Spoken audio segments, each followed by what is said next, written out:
Good morning, students. Today I am going to begin with question number 14, and question number 14 is saying find the value of x in each of the following. क्या निकालना है? Value निकालनी है x की. इसमें पहला part 1 क्या कह रहा है? क्वेश्चन दे रखा था root of 5x plus 2, fifth root of 5x plus 2 is equal to 2. एक चीज़ ध्यान रखिएगा, कभी भी जैसे कोई भी यहाँ पे रूट के बाहर कोई भी नंबर लिखा हो, इसका मतलब इसको कैसे लिखा जा सकता है? 5x प्लस 2 में पावर 1/5 है इज इक्वल टू 2. ये क्वेश्चन को आप ऐसे भी लिख सकते हैं. समझ में आ रहा है? अब आपको कहा क्या जा रहा है? मैंने अभी आपको ये बताया कि 5x प्लस 2 में, क्योंकि ये fifth root of 5x plus 2 कहा गया है. फिफ्थ रूट ऑफ मतलब 5x प्लस 2, इसको कैसे लिखा जाता है? 1/5 इज इक्वल टू 2. ये ध्यान रखना, कभी भी जब रूट हटाते हैं और इक्वल टू की इधर ले जाएंगे तो ये क्या हो जाएगा? 2 की पावर 5. तो मैंने वही करा, 5x plus 2 is equal to 2 की पावर 5. ये नियम होता है, रूल है ये. जैसे कि प्लस का साइन इक्वल टू के इधर ले जाते हो तो नेगेटिव साइन हो जाता है, वैसे ही जब कभी भी रूट हटाते हैं तो वो स्क्वायर बन जाता है या पावर बन जाती है. तो 5x प्लस 2 इक्वल टू 2 की पावर 5. 2 की पावर 5 मतलब 32. तो फिर ये जब 2 उठा के इधर ले जाओगे तो 30 हो जाएगा, क्योंकि प्लस का 2 इधर ले जाओगे तो माइनस का 2. 32 माइनस 2 30. सो x की वैल्यू मीन्स 30 डिवाइडेड बाई 2. 5 6 30. तो x की वैल्यू क्या आ जाएगी? 6. इसके बाद इसी क्वेश्चन 14 का थर्ड पार्ट था 3 की पावर 3/4 की पावर 3, 4/3 की पावर -7 इज इक्वल टू 3/4 की पावर 2x. तो इस क्वेश्चन में आपको पता है ये होल में पावर है.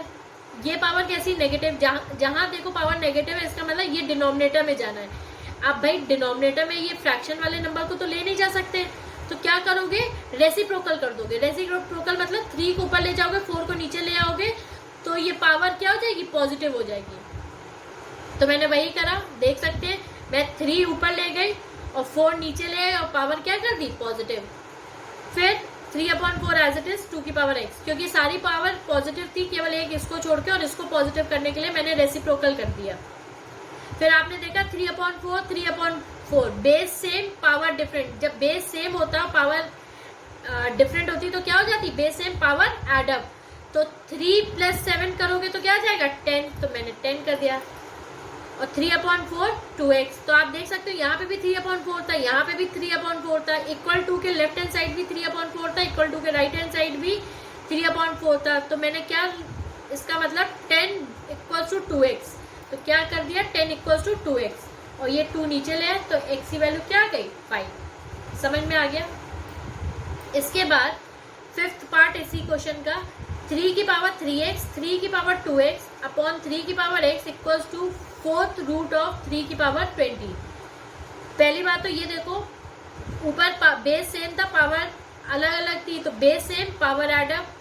तो 3 में 3x प्लस 2x कर दिया. और मैंने अभी आपको बताया था ये फोर्थ रूट ऑफ 3 की पावर 20 लिखा है, इसका मतलब ये क्या चली जाएगी? 3 की पावर 20 और ये 1/4. कभी भी रूट के बाद जो भी वैल्यू होती है वो 1/2 में हो जाती है. ये मैंने अभी आपको बताया था, 1/, जो भी वैल्यू होगी, अगर कोई भी वैल्यू नहीं है तो 1/2 है, और अगर कोई वैल्यू लिखी हुई है तो 1/ वो वैल्यू हो जाएगी. तो क्योंकि 4 लिखा हुआ था इसलिए मैंने देखिए 3 की पावर 20 और ब्रैकेट के बाद 1/4 लिख दिया. 4 1 = 4, 4 5 = 20 हो गया. पावर कट सकती है तो 4 1 = 4, 4 5 = 20. और यहाँ पे क्या कर दिया? बेस सेम पावर एडर, तो 3x प्लस 2x हो जाएगा, 5x हो गया. अब यहाँ पे भी देखो नीचे 3 की पावर x है, तो लॉ ऑफ एक्सपोनेंट क्या कहता है कि अगर डिवीजन में भी सेम बेस है तो ये पावर उठ के चली जाएगी. तो ये पावर ऊपर चली गई तो 5x माइनस x हो गया. और यहाँ पे 3 की पावर 5 बचा. तो 3 अब 5x में से x गया मतलब 4x, तो 3 की पावर 4x इक्वल टू 3 की पावर 5. अब अगेन बेस सेम है, इक्वल टू के left and right hand side, तो 4x इक्वल टू 5. तो 4x equal to 5. So x equal to 5/4. Hope कि आपको कोई प्रॉब्लम नहीं हुई होगी. इसके बाद question number 15, prove that under root X की power -1 of Y into under root of Y की power -1 upon Z into Z की अंडर रूट ऑफ जेड की power -1 into X equals to 1। मतलब हमें राइट हैंड क्या prove करना है कि 1 आ जाए। तो कुछ नहीं करना है, मैंने कहा था जैसे ही पावर आपको नेगेटिव मिले, क्योंकि ये ऑलरेडी ऊपर है न्यूमरेटर में, तो उसको हम डिनोमिनेटर में ला सकते, तो मैंने y अपॉन एक्स कर दिया, यहाँ पे z अपॉन वाई कर दिया, यहाँ पे x अपॉन जेड कर दिया। क्यों? क्योंकि इन सबकी पावर कैसी थी? Negative. Root as it is रखे रहने दिया। मैंने कहा ना जब रूट को हटाना तो आप क्या लिख सकते हो उसके बदले? 1/2।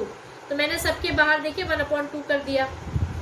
इसके बाद ब्रैकेट के होल में 1/2 है, मतलब ये 1/2 y के लिए भी है और ये 1/2 x के लिए भी है। तो मैंने इंडिविजुअली डिवाइड कर दिया। y की पावर 1/2, x की पावर 1/2, z की पावर 1/2, y की पावर 1/2, x की पावर 1/2, z की पावर 1/2। ये आपस में कट गए सारे, ये z कट गया, ये y कट गया, ये x और ये x कट गया। तो अल्टीमेटली आंसर क्या आ गया? 1। यही आपको लाना था, LHS इक्वल्स टू RHS। फिर क्वेश्चन नंबर 15 का थर्ड। अब आप क्वेश्चन में क्या है? x की पावर a ब्रैकेट लगा के b minus C upon X की पावर b ब्रैकेट लगा के a minus C divided by x की पावर b अपॉन x की power a whole bracket of c। क्या लाना है? 1 लाना है। तो इसमें कोई टेंशन की बात ही नहीं है। मैंने क्या करा, पहले इस a का मल्टीप्लाई करा दिया ब्रैकेट से, तो x की पावर a b हो गई, x की power a b minus x की पावर a c। ठीक है। फिर नीचे क्या आ गया डिनोमिनेटर में? x की पावर b a और माइनस बी सी लिख दिया डिवाइडेड बाय, अब ये c b के लिए भी, मतलब न्यूमरेटर के लिए भी c है और ये c डिनोमिनेटर के लिए c है। तो मैंने क्या कर दिया, x की पावर बी सी और x की पावर ए सी। फिर उसके बाद क्या करा, मैंने देखा कि उसके बाद आप देखिए मैंने क्या देखा कि डिवीजन का साइन है, ऑलरेडी चीजें फ्रैक्शन में दे रखी है। तो फ्रैक्शन में अब आप कहाँ डिवाइड करोगे? तो जब भी कभी भी डिवीजन का साइन हो, फ्रैक्शन में चीजें दे रखी हो, तो इस डिवीजन के साइन को मल्टीप्लाई कर दो और चीजें रेसिप्रोकल कर दो, मतलब x की पावर ac कर दो ऊपर और x की पावर bc नीचे कर दो। यही मैंने कर दिया। डिवीजन का साइन मल्टीप्लाई में चेंज हो गया, x की पावर ac ऊपर चली गई और bc नीचे आ गई। इसी को ही कहते हैं कि डिवीजन साइन हटा के आप मल्टीप्लाई का साइन में ये कर सकते हो। ये केस तब का है जब आपके पास चीजें फ्रैक्शन में दे रखी हो।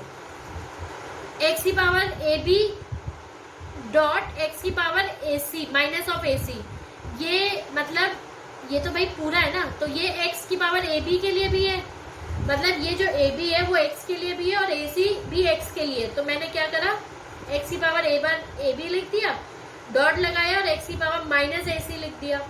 नीचे भी वही करा, x की पावर ए बी लिख दिया, डॉट लगा के x की पावर माइनस बी सी कर दिया। अब फिर मैंने क्या देखा, ए बी से ए बी कट गया, माइनस बी सी से आप देख सकते हैं माइनस के बी सी से x की पावर बी सी, और जब आप यहाँ पे रेसिप्रोकल कर रहे हो, हाँ जब आप यहाँ पे रेसिप्रोकल कर रहे हो, ये माइनस का साइन है, यहाँ पे भी माइनस साइन है, ये भी माइनस साइन है, तो आप इसको भी तो इंटरचेंज करोगे।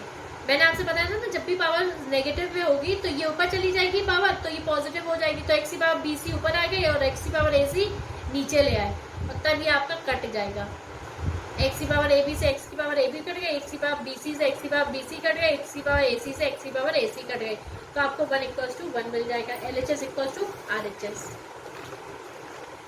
इसके बाद question number 16, if x is a positive real number and exponent are rational numbers, simplify x की पावर b अपॉन x की पावर b अपॉन x की पावर c की whole power b plus c minus a into x की power c upon x की power a whole power c plus a minus b, x की power a upon x की power b की whole power a plus b minus c।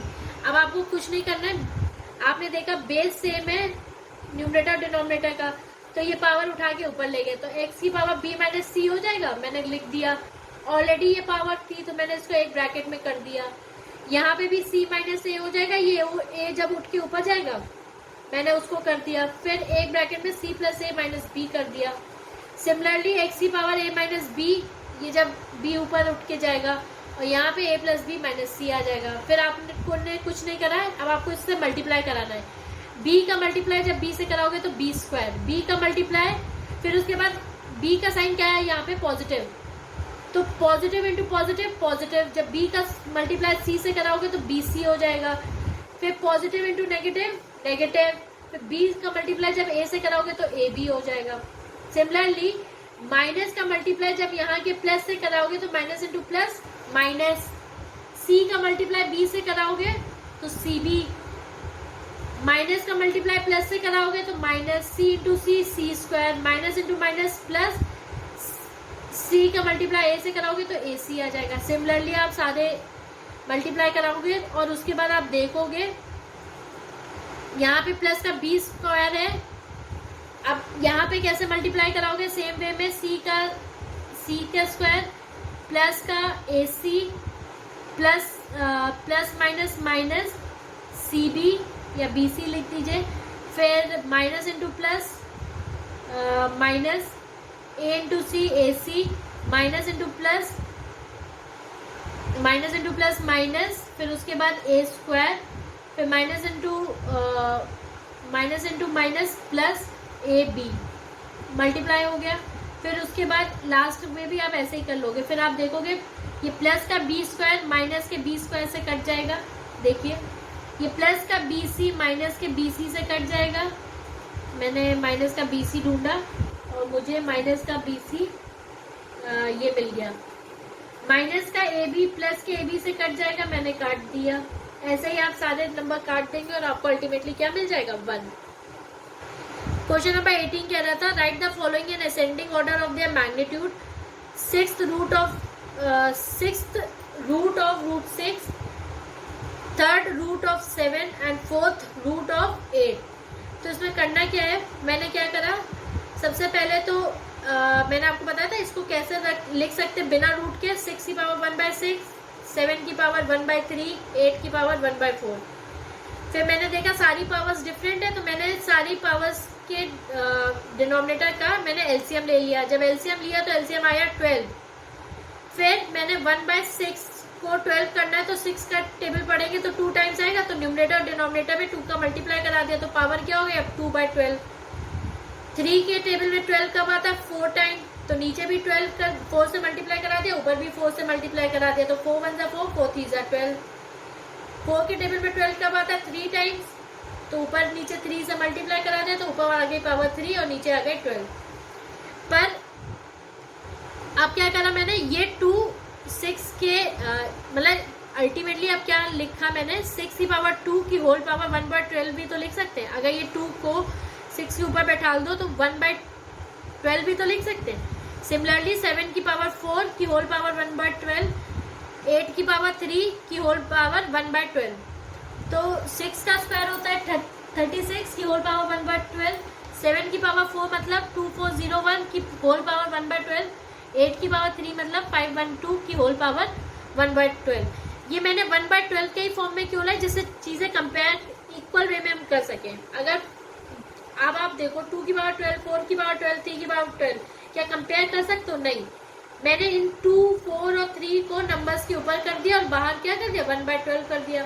तो अब आपको समझ में आ रहा है 36 सबसे छोटा नंबर है, 512 उसके बड़ा नंबर और 2401 सबसे बड़ा है। तो बस उसके रिस्पेक्टिव में साइन लगा के कि सबसे पहला छोटा 6th root of root 6, 4th root of 8, 3 root of 7। मेरे हिसाब से अब आपको कोई प्रॉब्लम नहीं होगी। और आपका